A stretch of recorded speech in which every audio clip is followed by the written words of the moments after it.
سلام. در برنامه امروز اول درباره تغییرات کادری در تاجیکستان صحبت می‌کنیم و سپس نواری فرستاده مهاجران را از روسیه می‌بینیم. به شهر باختر هم می‌رویم که ساکنان نمی‌دانند راه ماشینگرد را چگونه گذرند.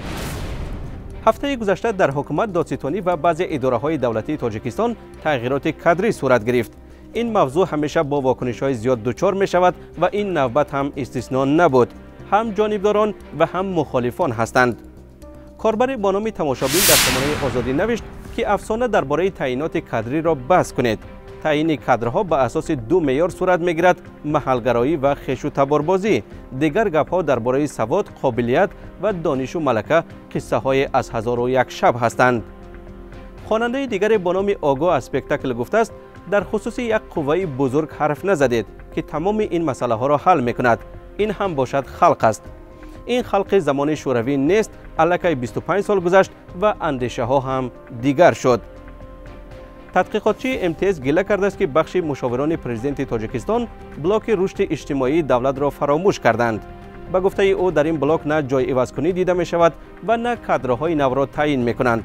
حالانکه به گفته او رشد اجتماعی دولت برابر رشد اقتصادی یکی از دو شاخه اساسی سیاستند.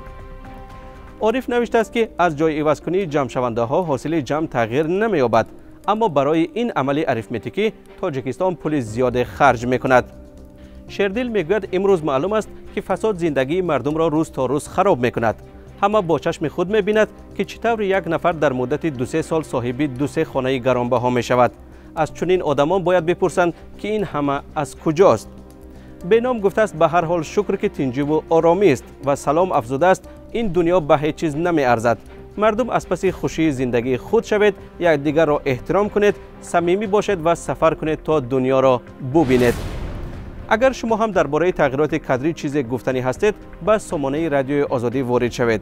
اگر عکس و ویدیو دارید، فرستادنش را فراموش نکنید. تا این دم یک گروه مهاجران به ما از شهر خانتی-مانسیسک ویدیو فرستاده و گفتند که ماها باز حق خدمت خود را از کارفرما گرفتن نمیتوانند. چرا این وضعیت پیش آمد؟ در نوار میبینیم. مردم 30 градусанна коркадосиян хунук зедешка шашмал сум нагирифтим. мардуми тоҷикиё ширкати версоменалит турецки фирма. یک ویدیوی دیگر هم داریم که مؤلفش درباره مشکلی گذشتن از راههای ماشینگرد در نزد بازار فراوان شهر باختر نقل میکند.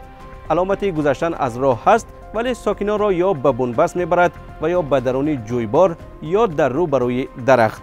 مؤلف خودش نقل میکند. این راست میای یا درخته یا گلو را میزنه. یا پیشخود قط میره که ما را کجا میبره پیشخود. پیشخود قط میره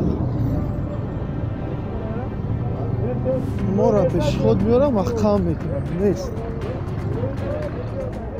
خلق با دیگه جراست. همین را کورماندانی بیدیا وای میکنید که اول همین چیزون را توری کنند، پیشخودشون را توری کنند، بعد جریمه کنند. انتظار این نوار و عکس‌های جالبی شما هستیم. نوشتن نظر و پیشنهادها را هم از یاد نبرید. تلفن‌های ما را میدانید. ایما و تلگرام، وایبر و واتساپ هم داریم. تا دیدار در برنامه دیگر.